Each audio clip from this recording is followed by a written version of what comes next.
सर्वेभ्यो नमो नमः।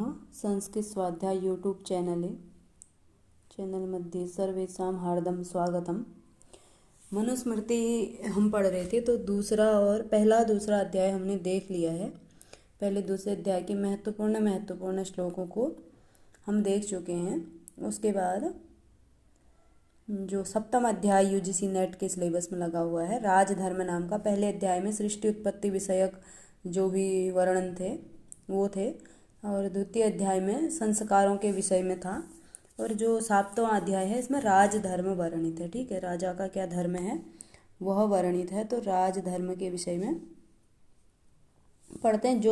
ये जो द्वितीय अध्याय है इसमें पहले अध्याय में 119 श्लोक थे, द्वितीय अध्याय में 249 श्लोक थे, और इस सातवें अध्याय में 226 श्लोक हैं। तो सारे श्लोक पढ़ना संभव नहीं हो पाता है, इसलिए जिनमें से प्रश्न बनते हैं वही श्लोक जो महत्वपूर्ण है वही लाए गए हैं। तो आगे ये सबसे पहले है राजा की सृष्टि कैसे होती है, यानी कि राजा किस किस अंश से भगवान ने राजा को बनाया है।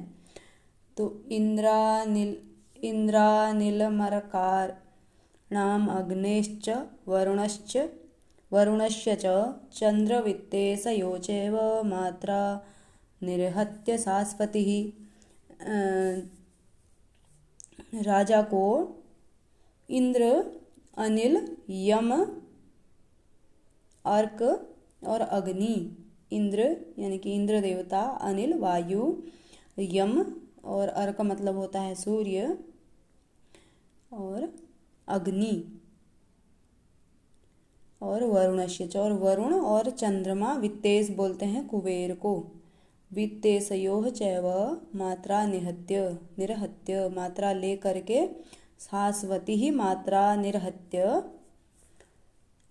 राजा की जो है सृष्टि की गई है। इंद्र, अनिल, वायु, यम, अर्क, सूर्य और अग्नि और वरुण, चंद्रमा और वित्तेश बोलते हैं कुबेर को। तो इन सब की मात्राएं लेकर के, यानी कि इन सब के अंश से राजा को बनाया गया है। आगे एक श्लोक में और कहते हैं, 7वें श्लोक में, कि सोऽग्निर्भवति वायुश्च सोऽर्कः सोमः स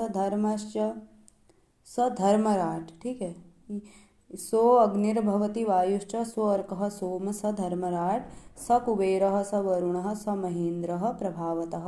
सह राजा प्रभावतः अपने प्रभाव से, अग्नि ही भवति अग्नि होता है, वायु होता है, अर्क होता है यानी कि सूर्य होता है, सोम होता है, और धर्मराज यानी कि यम के समान होता है, कुबेर के समान होता है राजा, वरुण के समान होता है, और इंद्र के समान, महेंद्र के समान होता है। तो इस प्रकार से राजा को कहा गया है। उसके बाद आगे दंड नीति के विषय में इसमें विस्तृत वर्णन है। दंड नीति किस प्रकार से, दंड जो है, दंड के क्या क्या कार्य हैं, कह रहे हैं कि दंडः शास्ति प्रजाः सर्वा दंड एव अभिरक्षति, दंडः सुप्तेषु जागर्ति, दंडम धर्म विदुर्बुधाः, बुधाः दंडम धर्मम विदुः, यानी कि विद्वानों के द्वारा धर्म को क्या कहा गया है, क्या माना गया है, दंड को धर्म माना गया है। तो क्यों, उसका कारण यह है कि दंडः शास्ति प्रजाः यानी कि समस्त प्रजाओं को दंड ही शासन करता है प्रजाओं के ऊपर, यानी कि दंड यदि न हो, दंड नीति दंड व्यवस्था न हो तो प्रजाएं फिर अनुशासन में ना रहें। दंड एव अभिरक्षति, और प्रजाओं की रक्षा दंड ही करता है। दंडः सुप्तेषु जागर्ति, सोते रहने पर भी दंड ही जागता है, यानी कि सभी लोग जब सोए रहते हैं तो दंड ही, यानी कि रात को जब सब सो जाएं तो अगर दंड नीति ना हो, दंड व्यवस्था ना हो, फिर रात में ही कई प्रकार के उपद्रव राजा के राज्य में हो सकते। तो इसलिए दंडः सुप्तेषु जागर्ति, दंडम धर्मम विदुर्बुधाः, इस कारण दंड को विद्वानों के द्वारा धर्म माना गया है। उसके बाद आगे जो राजा है वह राजा के लिए विनय अति आवश्यक है। तो विनय से राजा क्या प्राप्त कर सकता है इसका वर्णन मिलता है। वेनो विनष्टो विनयात् नहुसश्चैव पार्थिवः सुधा पैजवनश्चैव सुमुखो निमिरेव च। क्या कहा गया है कि जो राजा अविनय के कारण, यानी कि राजा के लिए विनय आवश्यक है। भाव क्या है कि राजा के लिए विनय आवश्यक है, राजा को विनयशील होना चाहिए। अब अविनयी जो राजा थे वो नष्ट हुए तो उनके नाम प्राप्त होते हैं, कभी पूछा जा सकता है, तो इसको ध्यान में रखें। वेनः विनष्टः अविनयात्, अविनय के कारण वेन नाम का एक राजा था, वह विनष्ट हो गया, नष्ट हो गया। और नहुसः चैव, और नहुस भी। सुदा पैजवनः चैव, पिजवन का पुत्र पैजवन, जिसका नाम क्या था, सुदा। और सुमुखः निमिरेव च, और सुमुख और निमि, जो नेमि नाम के जो राजा थे वह क्या हुए, अभिनय के कारण नष्ट हो गए। यानी कि वेन, नहुस और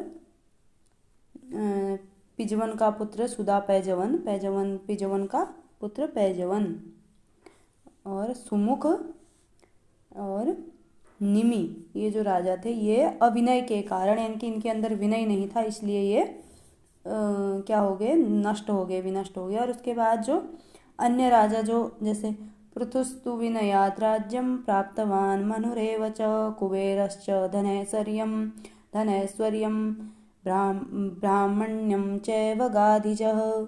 अब विनय से किसने क्या प्राप्त किया, पृथुस्तु विनयात् राज्यम, पृथु ने विनय से राज्य को प्राप्त किया। और मनुरेव च, और मनु ने भी राज्यम प्राप्तवान, पृथु विनयात् राज्यम प्राप्तवान मनुरेव च, और मनु भी। कुबेरश्च, और कुबेर धन ऐश्वर्यम, और जो कुबेर थे वे धन और ऐश्वर्य को प्राप्त किए, किससे, अपनी विनय के कारण। और ब्राह्मण्यम चैव गाधिजः, गाधिज बोला गया है, गाधि का पुत्र विश्वामित्र, जो विश्वामित्र थे वे ब्राह्मण्य को प्राप्त हुए, ब्राह्मणत्व को, इनकी क्षत्रिय थे वे ब्राह्मणत्व को प्राप्त हुए, कैसे, अपने विनय के कारण। उसके बाद आगे जो राजा जितेंद्रिय होता है तो वह कैसे, सबसे पहले विद्याओं के विषय में पढ़ लेते हैं। 43वां श्लोक, 4 प्रकार की विद्याएं मनुस्मृति में भी बताई गई हैं। त्रिविद्येभ्यस्त्रयीं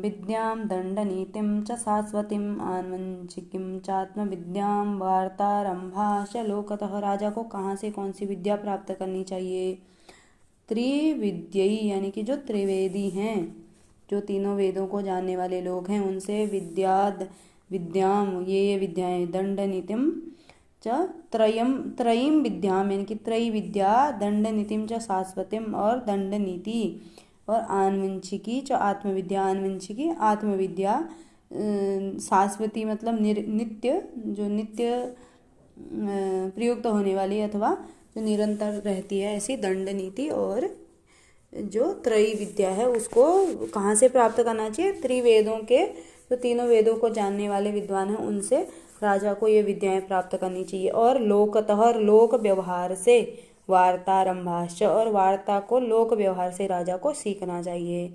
इंद्रियाणाम जये योगम समातिष्ठेद्विनाशम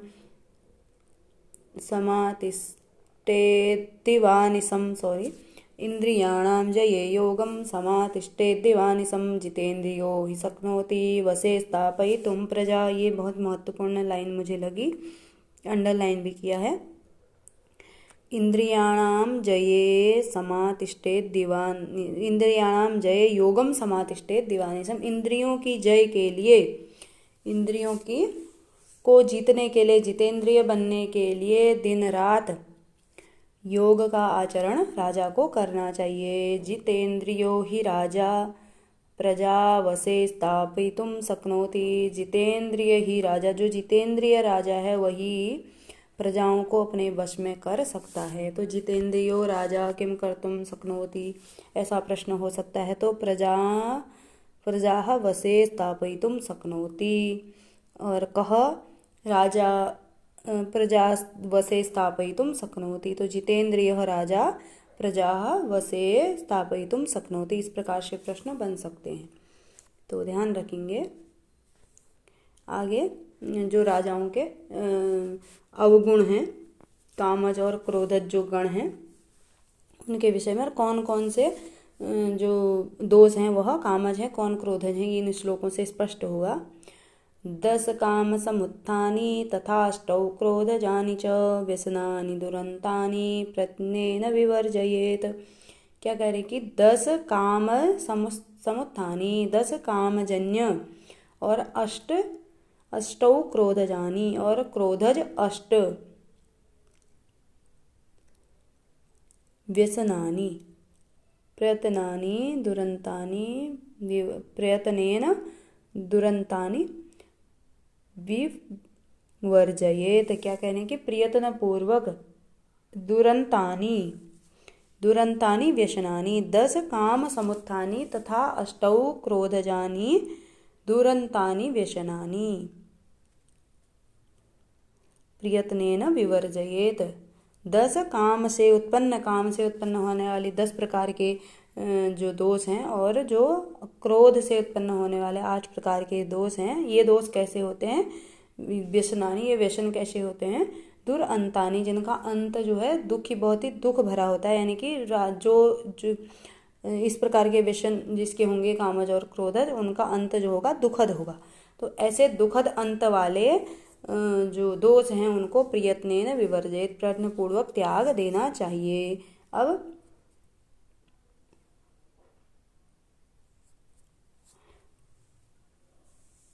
कामज व्यसन में जो राजा लिप्त रहता है, आसक्त होता है, उसका क्या अंत होता है, उसको क्या कष्ट होता है, और जो क्रोधज गणों में लिप्त रहता है उनको क्या दुख कष्ट होता है, ये बता रहे हैं। कामजेषु प्रसक्तो हि व्यसनेषु महीपतिः वियुज्यतेऽर्थ धर्माभ्याम क्रोधजेष्व आत्मनेव। कह रहे हैं कि कामजेषु व्यसनेषु प्रसक्तः महीपतिः धर्मार्थाभ्याम वियुज्यते। जो कामज जो व्यसन है उनमें जो लिप्त आसक्त जो महीपति जो राजा है, वह अर्थ और धर्म से भ्रष्ट हो जाता है। वियुज्यते अर्थ धर्माभ्याम, धर्म और अर्थ से क्या हो जाता है,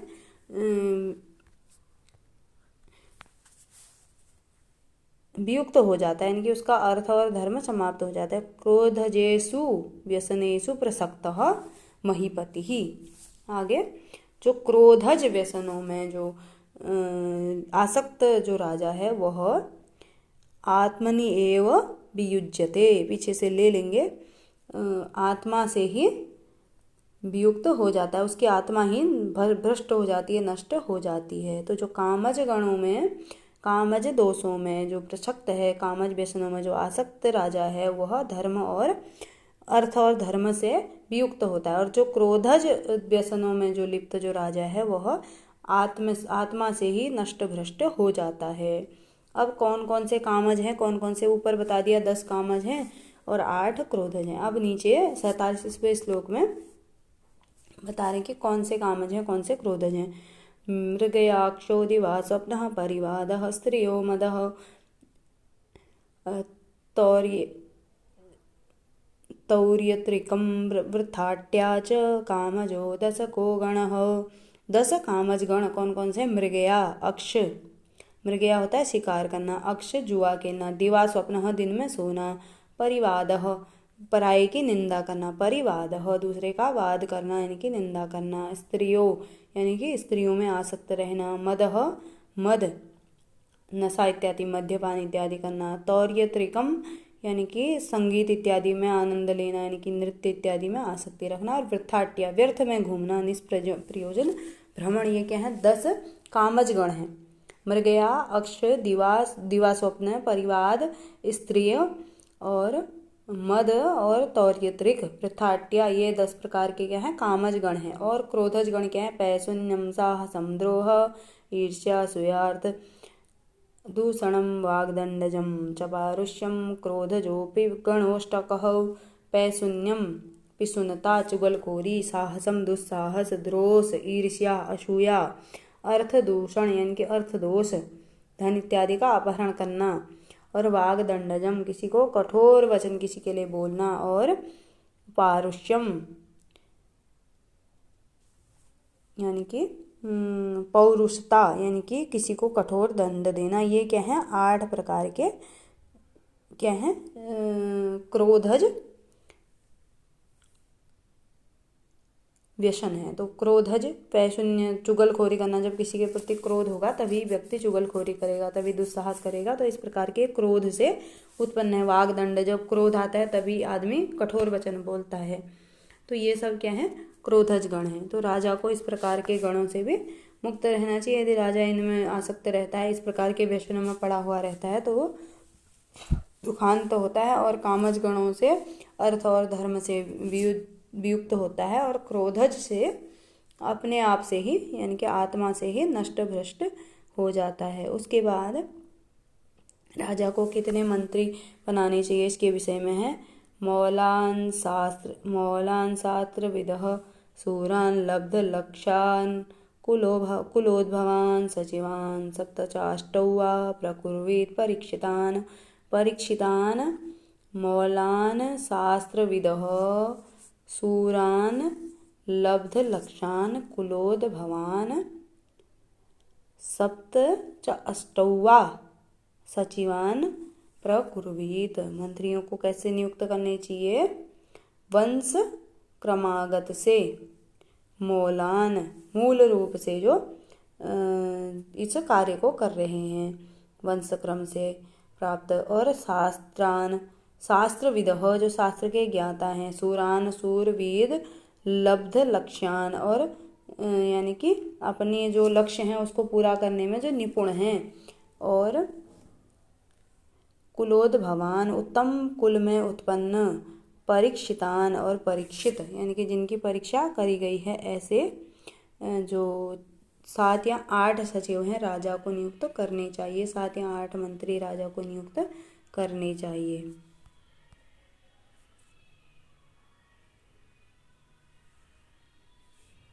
अब इसके अधीन क्या चीज होती है इसके विषय में। अमात्ये दंड आयाते, दंडे वैनयिकी क्रिया, नृपतौ कोश राष्ट्रे च, दूते संधि विपर्ययौ।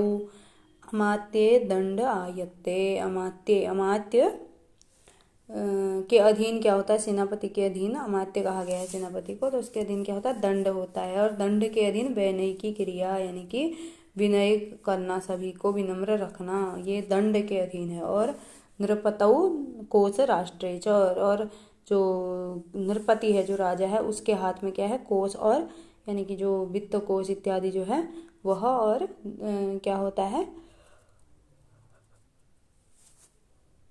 राष्ट्र, और राष्ट्र उसके अधीन होता है। और दूते संधि विपर्य, संधि और विपर्य, संधि विग्रह यानी कि किस मित्र राष्ट्र के साथ कौन सी संधि करनी है, या किस शत्रु राष्ट्र के साथ किस प्रकार से संधि करनी है, मेल मिलाप करना है या संधि को तोड़ना है, ये सब किसके अधीन होता है?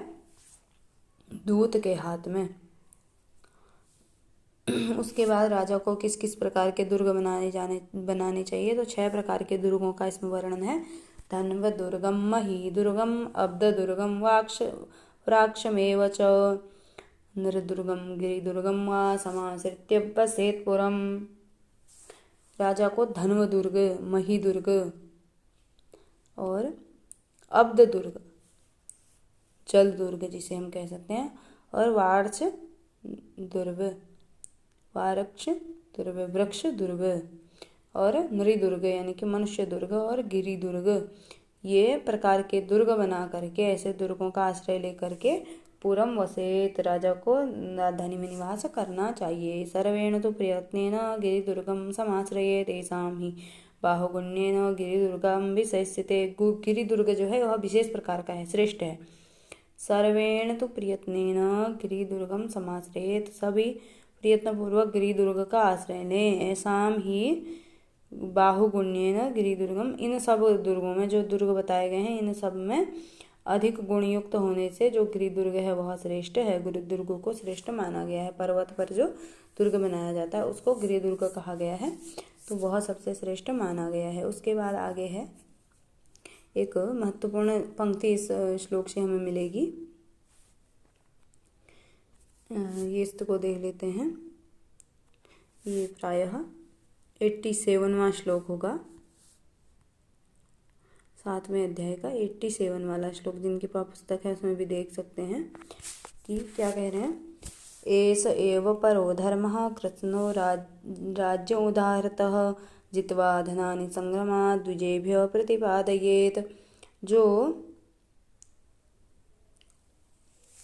विद्या तप इत्यादि से युक्त पात्र की अपेक्षा सुपात्र को प्राप्त करके श्रद्धा से दिए गए दान के फल को प्रलोभ में प्राप्त करता है। यानी कि जो दान राजा को किस प्रकार से करना चाहिए, और जो धन, ये महत्वपूर्ण लाइन वो वाली है जिसमें वो किया गया, हाईलाइट किया गया है। तो जो राजा को एष एव परो धर्मः कृत्स्नो राज्य उदाहरतः, राज्य का परम धर्म जो है वह कहा गया है कि संग्रामाद धनानि जित्वा द्विजेभ्यः प्रतिपादयेत्। जो युद्ध है, यानी कि जो राजा विभिन्न राज्यों में युद्ध करके, दूसरे दूसरे देशों में युद्ध करके जो धन को प्राप्त करता है, तो उसका राजा क्या करना चाहिए, राजा को इस प्रकार का वर्णन मिल रहा है यहाँ पर। तो राजा को संग्रामाद धनानि विजित्य अथवा जित्वा द्विजेभ्यः प्रतिपादयेत्, यानी कि द्विजों को, ब्राह्मणों को दान दे देना चाहिए। उसके बाद आगे पढ़ेंगे राजा को धन का किस प्रकार से, धन के लिए हमेशा राजा को धन के प्रति प्रयत्नशील रहना चाहिए। और धन प्राप्त हो गया है, कोई राज्य इत्यादि प्राप्त हो गया, तो राजा को कैसे उसकी रक्षा करनी है, क्या करना है राजा को। अलब्धम चैव लिप्सेत लब्धम रक्षेत प्रयत्नतः रक्षितम वर्धयेत चैव वृद्धम पात्रेषु निक्षिपेत। कह रहे हैं कि जो लब्ध नहीं है, जो प्राप्त नहीं हुआ है, चाहे वह धन धान्य हो या फिर कोई राज्य हो, चाहे कोई भूमि हो, तो लिप्सेत, उसके लिए लिप्सा करें, इच्छा करें। और लब्धम, यदि वह प्राप्त हो गया तो उसको प्रयत्नपूर्वक रक्षेत, प्रयत्नतः रक्षेत, प्रयत्नपूर्वक उसकी रक्षा करें। और रक्षितम वर्धयेत चैव, और जो रक्षा की गई है जिस धन की राजा के द्वारा, उसको बढ़ाने का प्रयास करें। वृद्धम पात्रेषु निक्षिपेत, और जो वृद्ध यानी कि बढ़ गया हुआ धन, वह पात्रों में निक्षेप करना चाहिए, सत्पात्रों को देना चाहिए। तो इस प्रकार से जो महत्वपूर्ण चीज़ें थी वो हमने देखी।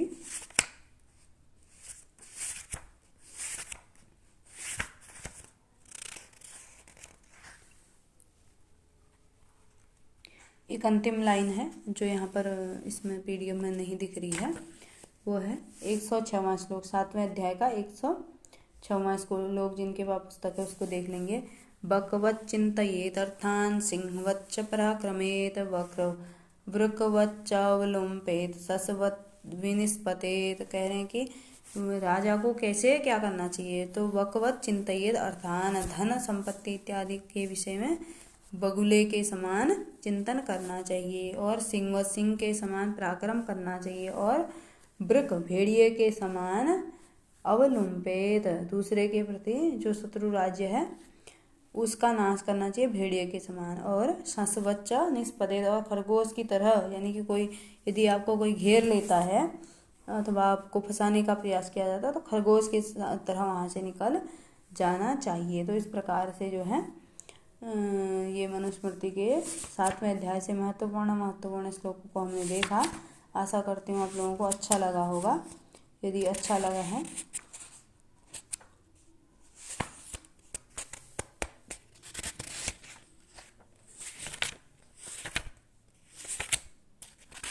तो आप बने रह सकते हैं चैनल में, और प्रतिदिन कुछ न कुछ नया लाते ही रहेंगे। तो एक श्लोक और है, इसमें पीडीएफ अधूरी रह गई है, इसके लिए मैं माफ़ी चाहती हूँ। कि जो राजा के 6 गुण बताए गए हैं, संधिम च विग्रहम चैव यानम आसनमेव च, ये 160वां श्लोक है 7वें अध्याय का 160।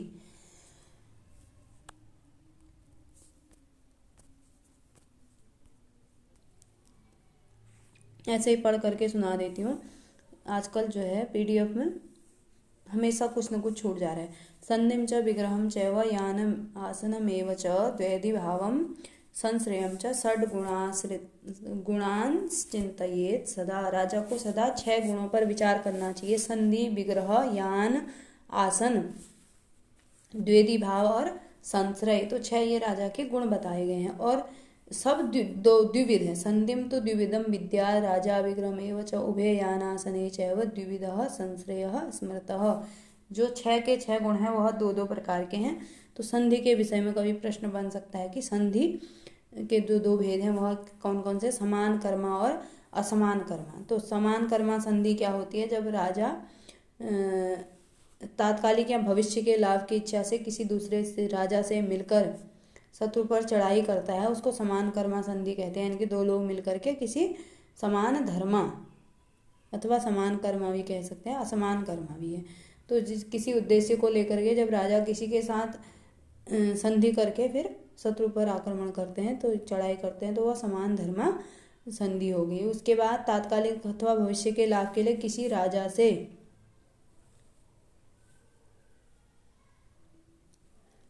कि मतलब वही युद्ध वाली ही बात है। तो क्या होता है, कोई एक तरफ से आप युद्ध करो, दूसरी साइड से मैं युद्ध करता हूँ, यानी कि किसी राज्य को घेर करके उस अपने किसी मित्र राष्ट्र के साथ मिल करके उस पर चढ़ाई करना, वह असमान कर्मा नाम की संधि कहलाती है। तो जो जितने संधि हैं और विग्रह है, विग्रह भी 2 प्रकार का है, यान, आसन, द्वेदी भाव, संश्रय, ये जो है 6 गुण जो राजा के हैं, राजा को प्रतिदिन इनका हमेशा चिंतन करना चाहिए। और ये सारे गुण 2-2 प्रकार के हैं। तो इस प्रकार से अन्यों के नाम नहीं दिए गए हैं, तो मैंने इसका नाम दिया था समान कर्मा असमान कर्मा, उसके विषय में बताया।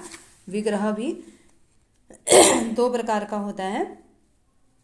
एक तो क्या होता है, जो पहले प्रकार का विग्रह है उसमें मंत्री या सेनापति आदि से विरोध मालूम करके कथित समय, यानी कि जो समय बताया गया अगहन इत्यादि मास में विग्रह करना चाहिए। तो उस मास में स्वयं जो राजा विग्रह करता है वह प्रथम भेद है। और दूसरा मित्र की रक्षा के लिए किसी राजा के मित्र के द्वारा,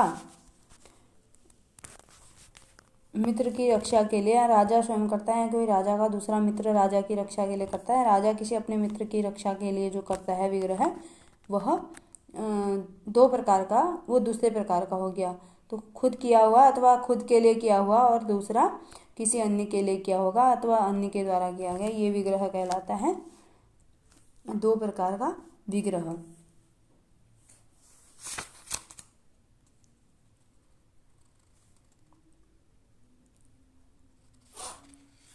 तो इस प्रकार से मुझे लगता है महत्वपूर्ण श्लोक हो गए हैं। तो आगे